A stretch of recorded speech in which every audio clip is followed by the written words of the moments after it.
3. 오랜 삭소니아 자기의 인형이 구석구석에 놓여있고 바로 2달 전에 끼찌 자신처럼 젊음과 발글의 화려한 빛이 넘쳐 흐르는 아담하고 정갈한 장미색의 끼찌방에 들어서면서 돌리는 지난해에 그들 둘이서 즐겁고도 정겨운 마음으로 이 방을 단장하던 일을 회상하였다. 그러나 문에서 제일 가까운 나지막한 의자에 쪼그리고 앉아 화석처럼 양탄자의 한 구석에 움직이지 않은 시선을 받고 있는 끼찌의 모습을 보았을 때 돌리는 그만 가슴이 선뜩하여졌다.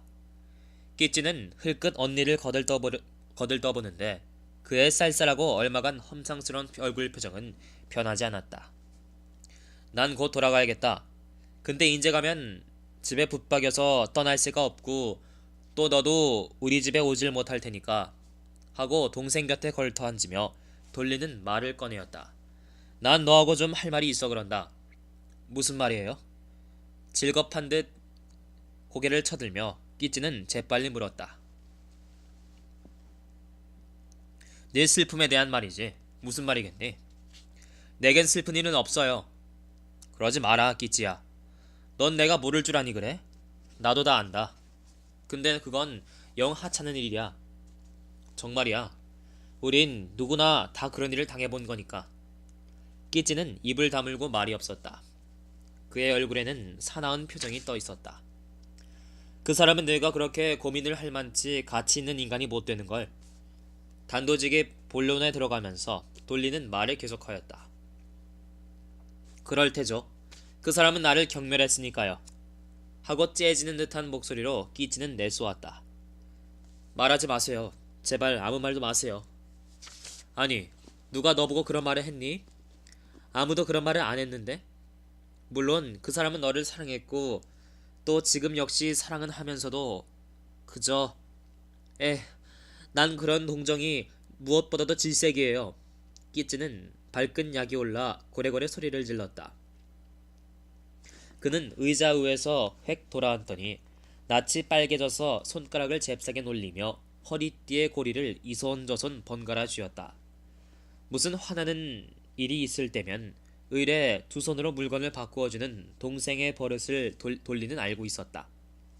그리고 발끈 달아오르기만 하면 끼찌는 전우를 잊어버리고 쓸데없는 불쾌한 언사를 함부로 막 쏟아놓기를 곧잘 한다는 것을 아는지라 돌리는 아무쪼록 동생을 달래어 흥분을 가라앉히려 하였다.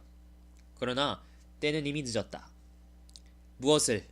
무엇을 언니는 내게 말하려는 거예요? 하고 끼찌는 빠른 말씨로 말하였다.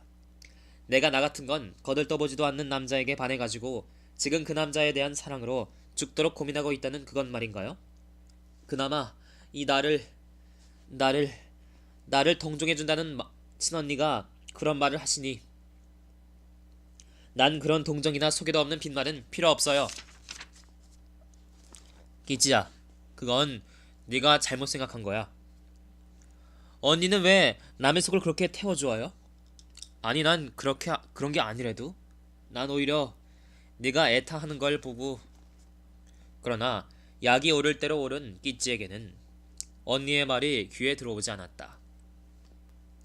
내겐 슬퍼할 일도 위로를 받아야 할 일도 없어요. 나도 그만한 자존심은 있으니까요.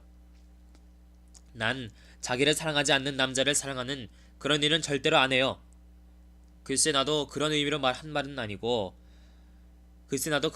한 말은 아니고 근데 한 가지 내게 사실대로 말해다오 하고 동생의 손을 끌어주며 돌리는 말하였다.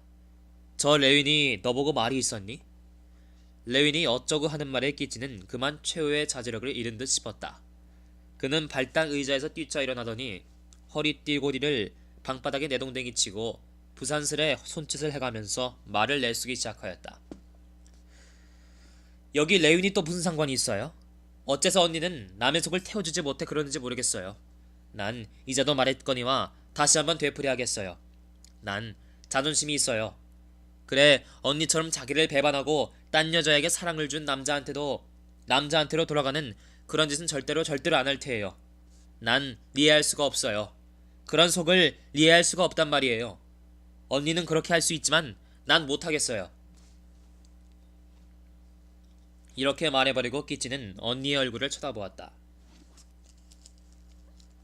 그리고 돌리가 서글픈 듯 고개를 떨어뜨린 채 잠자코 있는 것을 보자 끼찌는 방에서 나가려던 처음 생각을 버리고 문 곁에 펄썩 주저앉아 손수건으로 얼굴을 가리우고 고개를 푹 숙이었다.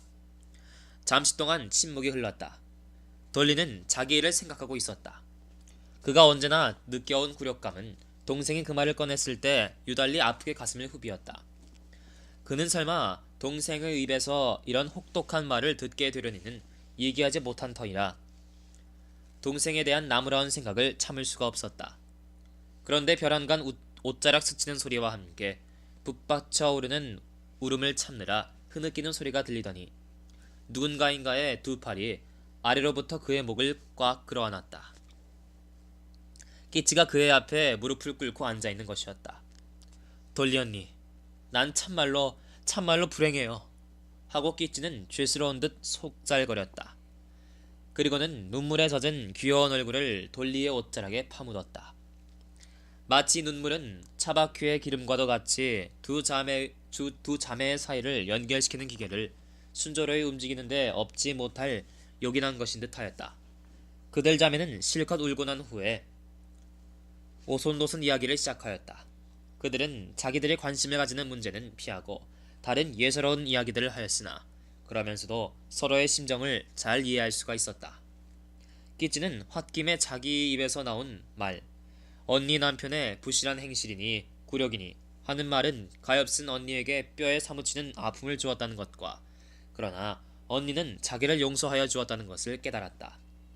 또 한편 돌리는 자기가 알고 싶던 사연을 죄다 알아내었다.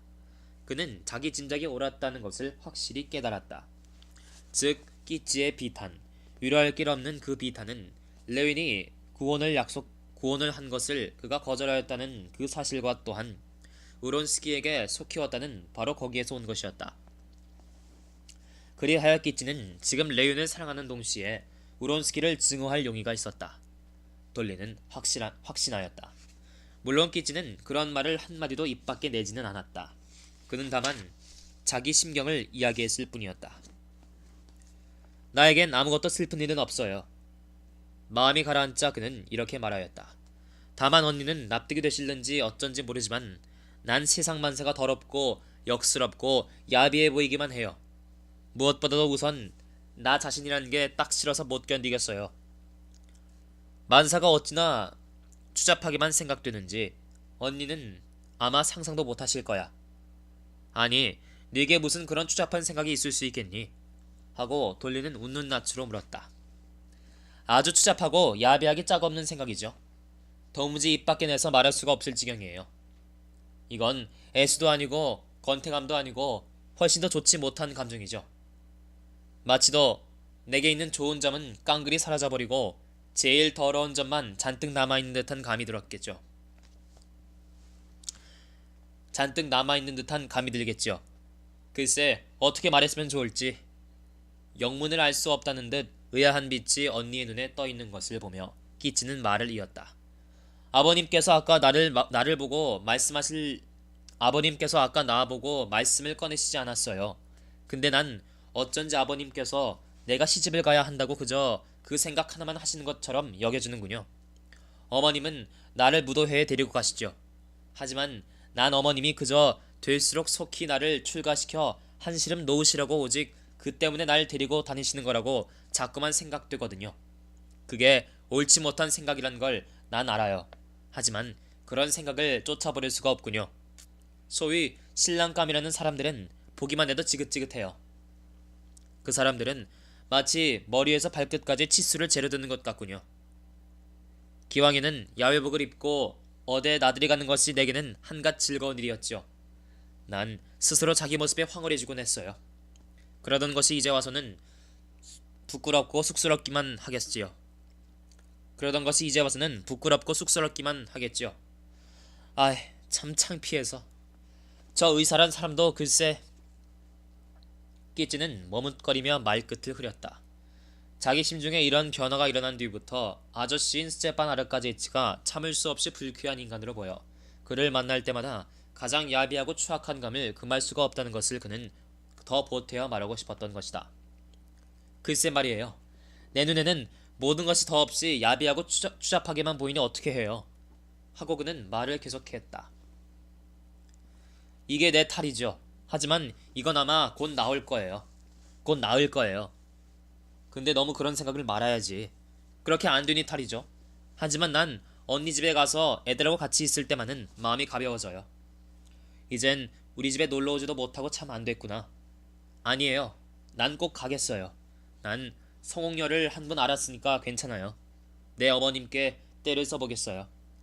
끼찌는 고집을 부려 끝내 언니 집으로 왔다. 그래서는 성홍열이 끝날 때까지 애들은 정말 성홍열에 걸려 있었던 것이다.